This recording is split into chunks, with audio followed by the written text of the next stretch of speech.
You're listening to the Autism Weekly podcast. Each week, we share community voices and bring light to stories that increase awareness, acceptance, equity, access, and inclusion. If you haven't already, subscribe to join the Autism Weekly family. I'm your host, Jeff Skibitsky. This week, we're joined by Dr. Mary Barbera, a BCBAD author and autism advocate with over 25 years of experience. Dr. Barbera developed the Autism Around approach, offering practical strategies to improve language, self-care, and social skills for children with autism or early signs of autism. She's also the creator of a free 10-minute assessment tool designed to guide families in taking action. Join us as we discuss her proven four-step method, parenting strategies, and her passion for helping families worldwide. Welcome to the podcast, Dr. Mary Barbera. Thank you, Jeffrey. It's great to be here. Well, I love your mission. I think that the more that we can empower families, the better, and that creates this the feeling that parents have a role and they're guiding the treatment process and that they have a voice as things go, and we're there to serve.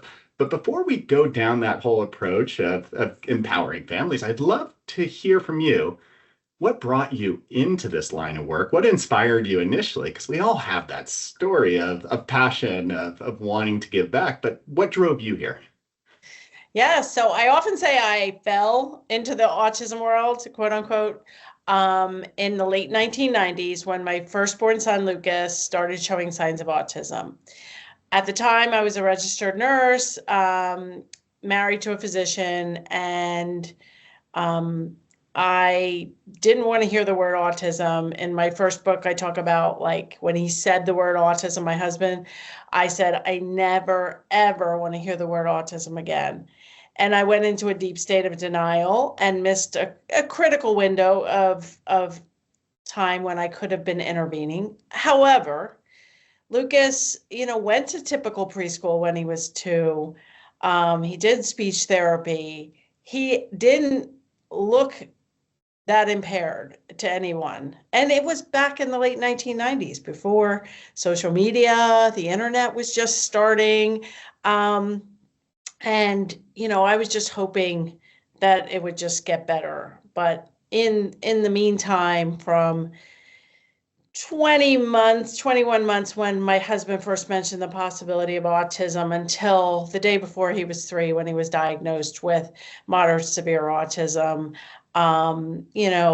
it was a process of coming to terms with the fact that he wasn't catching up. And, he was coming out of 2-year-old toddler preschool, and I was trying to get him to say ball, and other kids were coming out asking if they could go to Johnny's house to play. Mm-hmm.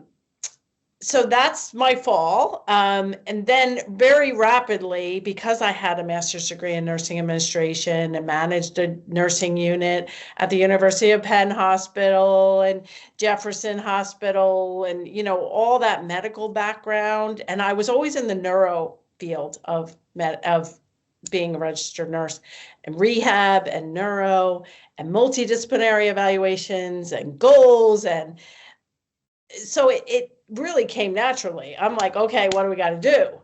I quickly founded the Autism Society in my county. I ended up in a due process case when Lucas was 3, and my lawyer, who had an adult son with autism, told me to look into becoming a behavior analyst. And I was like, what's that? And at the time, he's like, you need a master's degree, you know what you're doing. So I then became a BCBA in 2003. I worked for a big statewide grant in Pennsylvania called the Pennsylvania Verbal Behavior Project, which is now the Patent Autism Initiative. It's still going strong after 2 decades. And so there I was empowering professionals. And so I then eventually earned a PhD in leadership. I wrote 2 books. One is The Verbal Behavior Approach. It's in 19 or 20 languages now. Mark Sundberg did the foreword. I've traveled around the world speaking about autism. And then my latest book called Turn Autism Around is just came out in 2021. And but for the last 10 years, I've been providing online courses for parents and professionals for a decade now, which is really exciting. And we have participants from over 100 countries. So I've gone from full circle from that very confused, overwhelmed mom in denial to keynote speaker, international expert and author, and just trying to move people forward, and both parents and professionals. Yeah, and I think today we'll probably be hitting a lot on that, the beginning of that circle, the trying to be able to help people understand, learn those basic skills, being able to start working with their children. But you had mentioned that you were able to access a diagnosis at 3 years of age, and that's probably because you're more you have the resource, you had the resources available to you, you were in medicine, you're, like you said, your husband was able to, and with your background as well, is that you guys as physicians and nurses were able to pick up on some of those signs and move your child through the system. Most people don't have that. We've gotten better at diagnosing, we've gotten more efficient, but the throughput does not allow us to catch up. So a lot of kids are waiting and waiting. So tell me a little bit about that journey for some of the families that maybe you've spoken to who, they recognize the sign and they still can't get care and are sitting there with no resources. What have you heard from families on that end? And that's really been my passion is when I started creating online courses, it was for parents of kids with autism. And then I created an early learner course, then an intermediate learner course. And then I was like, I want to get down to the babies. I need to go back down the mountain and create a toddler preschooler course for people with and without a diagnosis, waiting for a diagnosis. Because even pre-COVID, I was hearing and seeing in writing 9 months to 2 years waiting lists. And, and that's for families who get out of, my problem was getting out of denial. But if I would have had more information coming in, I think there is definitely less stigma, more awareness, and the rate now, when Lucas was diagnosed, it was 1 in 500. Now it's 1 in 36. Potentially, much more in boys, So the awareness, I think, and the denial isn't as much of a problem. Although a lot of families have told me that one of the spouses is in denial, or the grandmas have told me that they're joining the course because they can't get their children, the parents of the little kids, to recognize and to take it seriously. I used to say, as soon as you see delays, get early intervention, sign up for an evaluation, sign up for ABA, sign up, get on waiting lists. But now, really, I tell people, be aware, find the CDC milestones, compare your child's progress, maybe get evaluations, not to say that you don't want to get an early diagnosis and early intervention started. But what I see sometimes is that if parents do get early intervention, they've got 3 different individuals who are usually not behavioral, and they're giving advice that is contradictory to each other, and making things more confusing and not being as, efficient in terms of getting a child into behavioral intervention, and not just any behavioral intervention. Because I have a Turn Autism Around podcast, has over 300 episodes. I've interviewed people and I've talked to people that have experienced not so great ABA services. So my Turn Autism Around approach and my ABA is all positive, child-friendly, with my background as a nurse, as a behavior analyst, as a mom, and as an advocate. And in my book, I talk about, like, the parent, if at all possible, one parent should become the captain of the ship if you have the wherewithal to do it. And sometimes that's the grandma, sometimes that's the dad, sometimes that's assigned to a nanny. Somebody has to kind of coordinate Mm-hmm. and make sure that what everyone is doing is going to benefit the child. Yeah. And I think as professionals is that I'd like to hope that we've gotten better at it, but I don't know that professionals are good at that piece yet of coordinating, of even speaking the same language. Everybody wants to use their own terminology. And I would imagine that utilizing the turn autism around approach is that you're speaking directly to your audience. You're talking directly to the parents. You're not getting them lost in the language of speech pathologists, occupational therapists, behavior analysts, pediatrician. Is like they're not having to digest all that stuff and make sense of what every single person's telling me, is that you're giving practical approaches. But maybe we can go there. Because when we talked earlier, this isn't just about children already diagnosed with autism. These are about people that are demonstrating some characteristics of delays, areas where they can improve. What are those core areas that the turn autism around approach targets? Because it sounds global to me. It sounds like anything that any of us would benefit from. Right. So on in chapter 2 of Turn Autism Around is it autism, ADHD, or just a speech delay? And really I go over 10 potential signs. And these aren't I mean, there are some that we can all agree are signs, but there's some nuances, like a child that's very has a lot of tantrums, a lot of problem behaviors. Yes, they have a speech delay, but I had children get evaluated that screamed the entire session. Like even with reinforcement, even with mom in the room, like that is abnormal. That is not, so some of those signs are a little bit, my realization after 25 years in the world, but it doesn't matter if it's going to end up to be autism or ADHD potentially, or a learning disability, or giftedness, or during COVID isolation, the child wasn't leaving the home, wasn't exposed. You know, you don't know, and I say this a lot. Like my son Lucas is now 28. He needs 24/7 supervision. He's made amazing progress, and he's he's very good.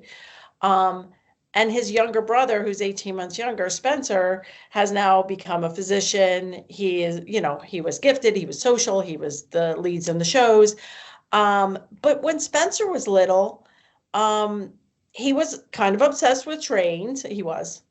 Um, he had ear infections constantly. He was sick. He didn't sleep well. He was a picky eater. How much of this was me just trying to deal with all of this? But like, you don't know how that's going to turn Yeah. out. And Lucas also had regressive autism. So even with any baby, toddler, you know, like my newest book has chapters on picky eating, sleeping, potty training. I also, I was doing a lot of work, and I know these techniques, and I know you know this too, Jeff, is these techniques work for every child. Mm-hmm. But so yeah, like capturing kids before the diagnosis, I think is really important. And that's really when parents do have the time and do have the access to the child to become the captain of the ship. I mean, they're in Absolutely. charge anyway, right? Mm-hmm. They're in charge of SLPs coming to their house, and they're in charge of taking kids to dental visits, and they're in charge Mm-hmm. of play dates, and they're in charge of what they eat, what they serve them. Once kids get to school or to an ABA clinic all day long, they have very little control. Yeah, and they're their child's biggest advocate, and that's important for us to remember is that we need to be listening to the families through it. You had mentioned is that we don't know how it turns out, and I always kind of go back to I never want to not give voice to the value of intervening early and what that presents for a family if you can start doing or establishing new skills or being able to change historic behaviors before they become valuable for that child and maybe even more maladaptive as time comes on and harder to be able to modify or to make valuable for engaging in the community or friendships. But what is it that you would be telling families as far as why it's so important when you identify those signs to make the decision to start doing something at that point? And it sounds like you wrote a whole book on it, but what is the common theme? Yeah, your brain neurologically is most plastic when you're young, and so it can be changed. Um, Also, like from a neurologic point of view, if you have a stroke or you have a heart attack or you have a head injury, the first 24 hours, the first year, the first month, you're gonna see many more gains than if it's not treated, you know. So I think um, you are going to be, I want to empower parents to be the captain of the ship and to become their child's best teacher and best advocate for life. Um, Whether you have a typical child, but at 1 and 2 and 3, you don't know what kind of struggles your children are going to have. You don't know if they're going to get bullied at school or get have trouble reading or have a math disability or have an addiction problem down the line or whatever is going to come down the line. But I think these techniques to just empower yourself to learn how to engage your child, even if I know you featured Dr. Omni Clint on your podcast recently. I didn't get a chance to listen to it, but I'm a big fan of his work. I quote his work in chapter 1 of my Turn Autism Around book. And he says, like, basically that social reciprocity of the mama and the baby and they're looking at each other babbling back and forth and that sort of thing, and when that starts to get off track is really when they start to get picky eating, when they start to not sleep well, um, when they're falling behind is the best time to kind of try to bring that back. Yeah. And not that it's the parents' fault, that you're not doing anything wrong. It's just that if you can try to learn techniques that can help the situation in all of the situation, help increase language, help increase uh, following directions, if you can help increase their food variety, help increase their sleep, help decrease problem behaviors across the Mhm. board, it's going to make your life short term and long term much better. Yeah, and that's for everybody involved. Yeah. That's for the child, that's for the family, that's for the siblings who might have stronger interactions or might be able to have more of the parents' time because of what might be occurring with the child that you're trying to be able to help support and empower with those new skills. Well, let's get into the approach because I mean we talked about how important it is to identify, how important it is to start as a family to know what you can do to empower your child. But we never really got yet into what are those 4 steps? How do we go about this? Yeah. And um, the Turn Autism Around approach is also equivalent to the verbal behavior approach, which is the name of my first book. It's also equivalent to the Barbera method. And the reason these 4 steps are so proven and validated is it's basically the 4 steps to the scientific method. You assess, you make a plan, you intervene, and you collect data to make sure what you're doing is working. And if it's not working, you change the intervention. Hmm. Um, and it's a big cycle. So whenever we have a problem in our lives, or we're thinking there's a deficit, the first step is assessment. Hmm. And when I was working with school districts in the state of Pennsylvania, we used, at first we used the ABLS way back, and then we used the VB map, but I'm still a huge fan of the VB map. I helped field test the VB map in 2006.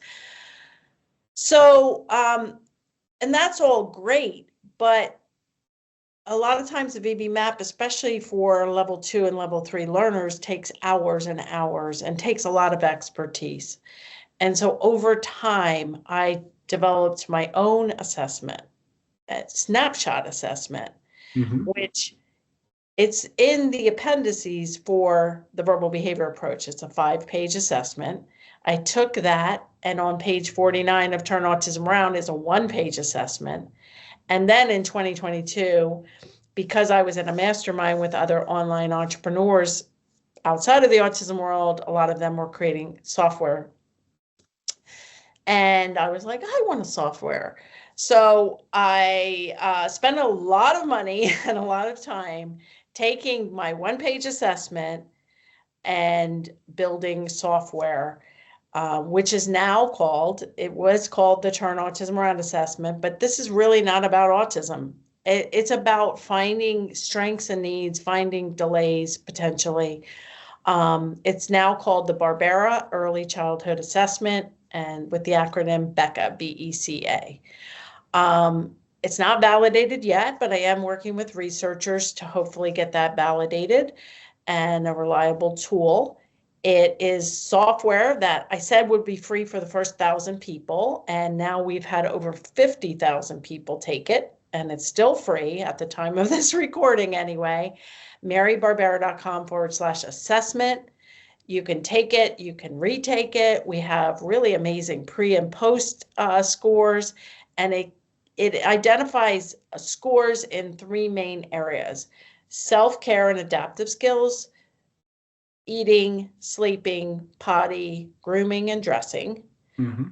Next big category is language and learning skills, both expressive and receptive language, as well as imitation, matching, social skills. And then the third area is problem behaviors. So you get scores in 3 areas. The higher the score, the better. We have field tested it with many, many children, both with and without autism. Like I said, we've seen nice pre and post gains. And I think that the thing about my program and even research possibilities in the future is, and I've published some research in the past, but usually research is like very narrow. You ask one question about one little thing. Hmm. Using transfer procedures to teach tax to a child with autism, which is a publication of mine in 2005, for instance.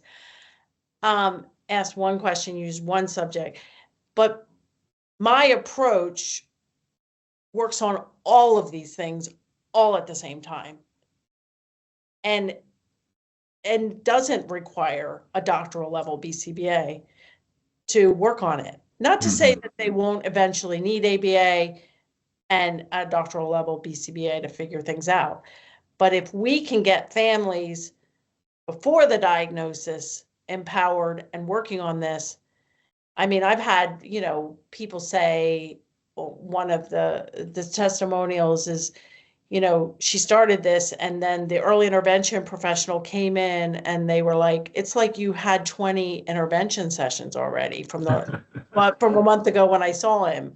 Like, Hmm. oh, I published a white paper with my mentor, Dr. Rick Cabina, on a little girl, Elena, who went from 2 words in an hour to 180 words and phrases with 33 days of my course only as the only intervention, because it was during COVID. She didn't leave the house. She didn't get any intervention. And I was just her mom going through the course. I mean, I couldn't even believe that. I was like, what?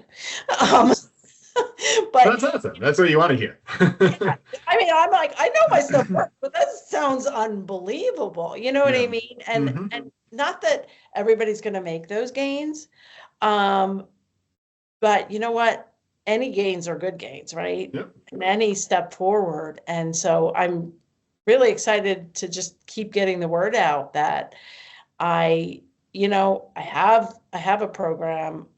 It is a proven 4-step approach. I've seen I've seen lots of people talking about it, and it's not just for parents. I provide BCBA credits and early intervention, contact hours, because we can't expect, and I say this in my first book, we can't expect a parent to learn how to do mans and break a cookie into 10 pieces and do man to tack transfers or receptive to tack transfers if we don't have professionals um, really leading the way. So, Hmm.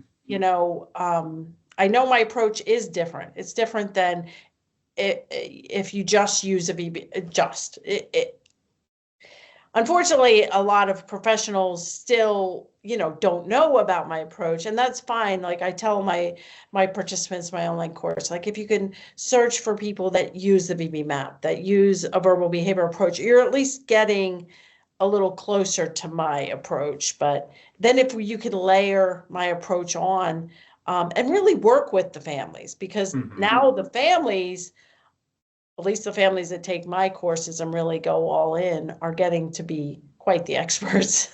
Yeah, I mean the way that you're describing this, I of course I immediately see the value for those that are waiting for treatment. There's so many people out there right now who are saying, "Please give me something I could be doing to be able to help my family function better while I'm waiting for extra supports."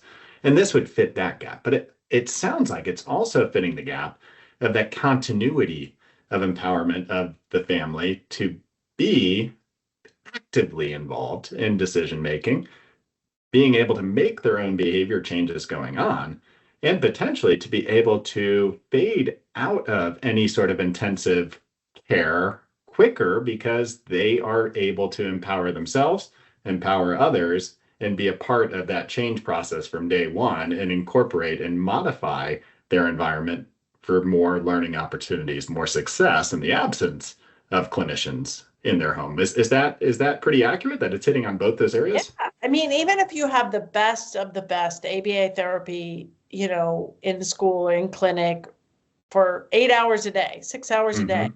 there is still a whole lot of time from the time, we say children need engagement, and treatment of problem behaviors and new learning during most of Hmm. their waking hours. And that's 80 to 100 hours a week. So even if you had a 40-hour ABA program, you still have more than that time of engagement. And if parents don't know, and actually, I did write another paper on the experiences of autism mothers who become behavior analysts. And one of the things that helps with family stress is the family's ability to control aggression and other problem behaviors. So yes, this is not just for little kids. It's for anyone who struggles with talking, tantrums, picky eating, sleeping, potty training, going to the doctor's, dentist, haircuts without a fuss. I mean, these are, real problems of many, many families. Yeah, and where's that push and pull of, and I hear this from families, and actually it's something that I constantly try and figure out where those boundaries are while guiding our own teams is making a parent a clinician versus empowering them with clinical skills to help them to better empower and parent their child through some of these things. Where's the give and take on that? And what's the parental feedback on, I love being able to know how to do this. I love being able to do some of the drills, but when it gets to this point where all I'm doing are drills versus changing the way I'm engaging my child in the environment or using more naturalized approaches. What's the balance on that? What's the parent saying right now? Yeah, I mean, I think it's very individual. Like I come from a neuro medicine, and my Lucas's original there wasn't even behavior analyst back then, but his behavior person said, like, I should get a babysitter for Spencer and do 3 to 5 hours of therapy with Lucas a week, and that would really help me understand and whatever. And it really did. And I felt empowered by that.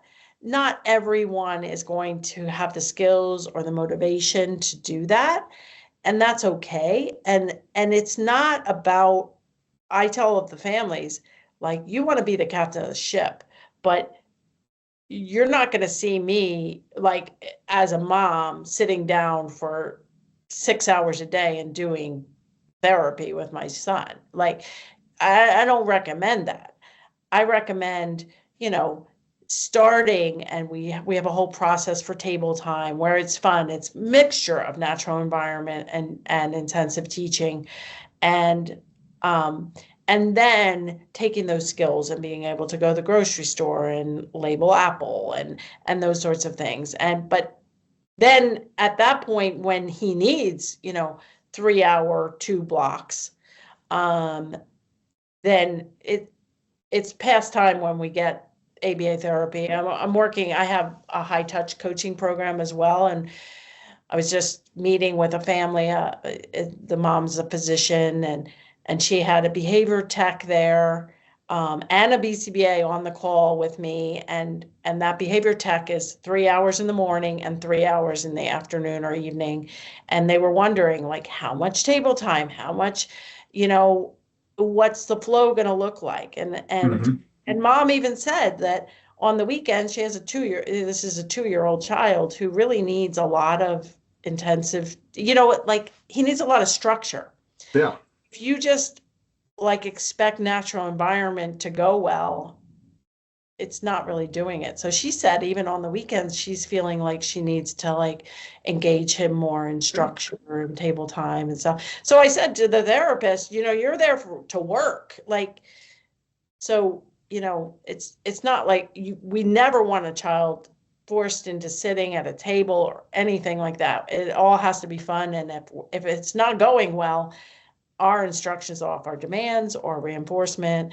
And so it's really good to see.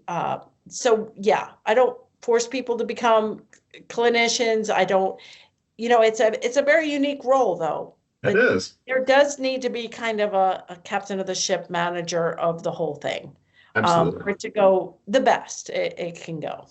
Yeah, and just reading through the testimonials and just knowing the way that you've been able to put the program together, it sounds like it's immediately meeting the needs of diverse learners and diverse coaches. So I mean, the parents being able to, like you said, captain the ship. They're making the decisions on what's important, what's valuable for them and for their child at any given time. And they have the voice in that.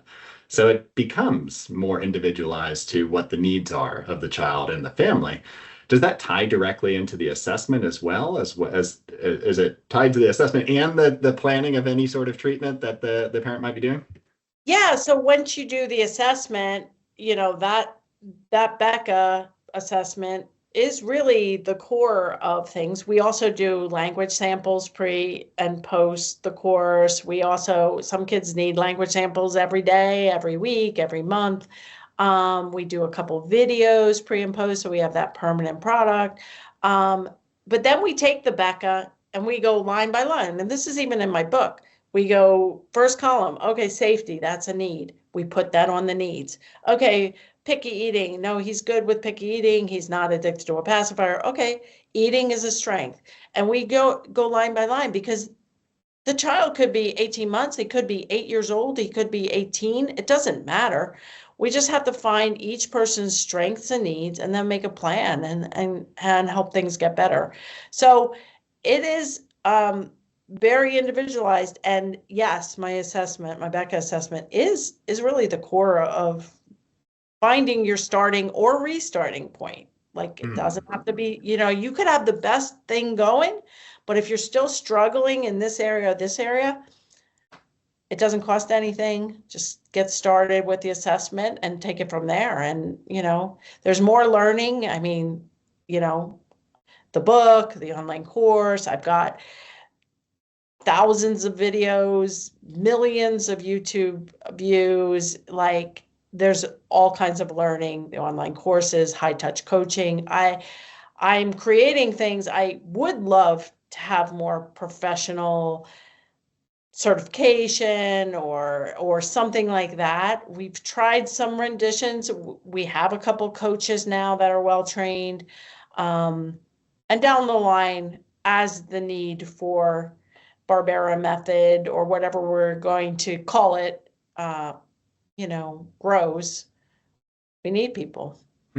Absolutely. And I mean, and one of the things I constantly look at, no matter what treatment's being provided, is looking to try and figure out, what's the outcome. And I think a really good way to look at the empowerment of family members is quality of life. Is that do you have any subjective or anecdotal or objective information as far as how families are responding, what feedback you're getting on that? I mean, it's all throughout our Facebook groups. We have Facebook groups for the toddler course and the school age course and the verbal behavior bundle, all access membership. And, we have people posting almost every day, like, thank God I found your courses and I started implementing and we were here and now we're here. And my, little Elena, who's in the white paper, her mom's a coach now for me. And she's in first grade, totally, no support. Really, she could, I don't think they've formally undiagnosed her, but there is really no issues at all. She's gifted in a lot of ways, very social. So, I mean, it really is, warms my heart, but also, lets me know that I'm on the right track, that I'm just going to keep going. And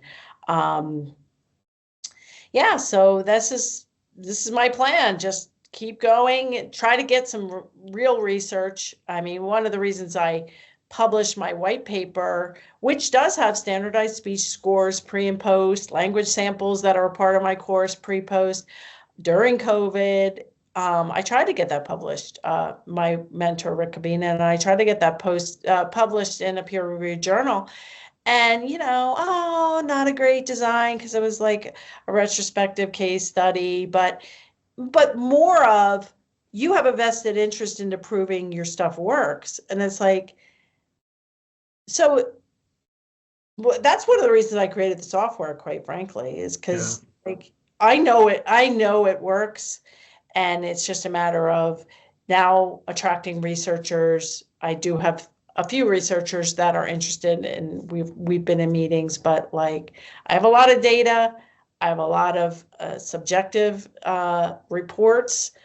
It makes sense. I mean, there's nothing harmful about it. I don't want any crying. I don't want any problem behaviors. I'm teaching parents how to do it all at the same time, and teaching professionals too. So, but yeah, hopefully in the next years and decades, we'll have, and the other nice thing about it too is even if you're full in on another model of ABA or you're full in on something else, you can incorporate this.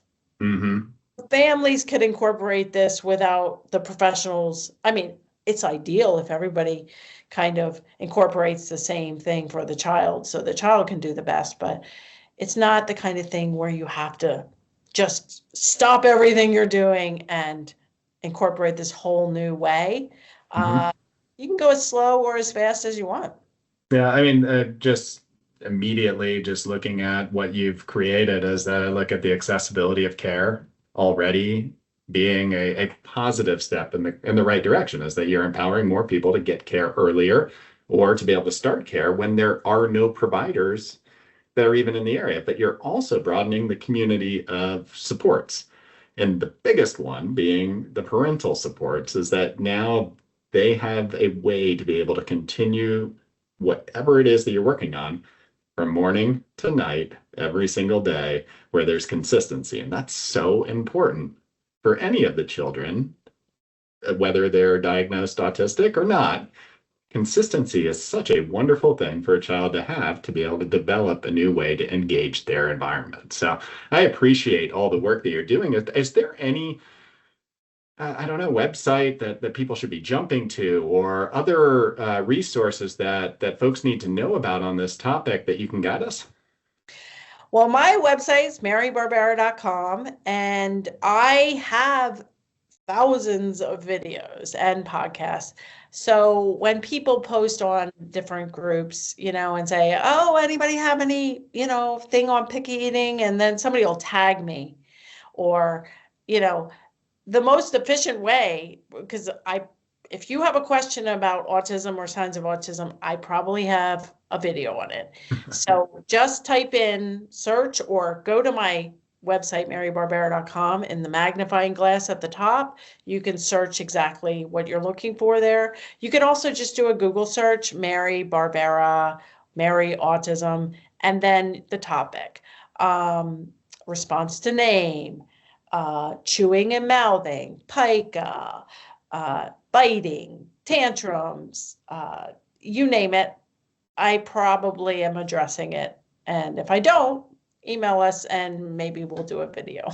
A resource that keeps building on itself. Wonderful. Yeah. Yeah.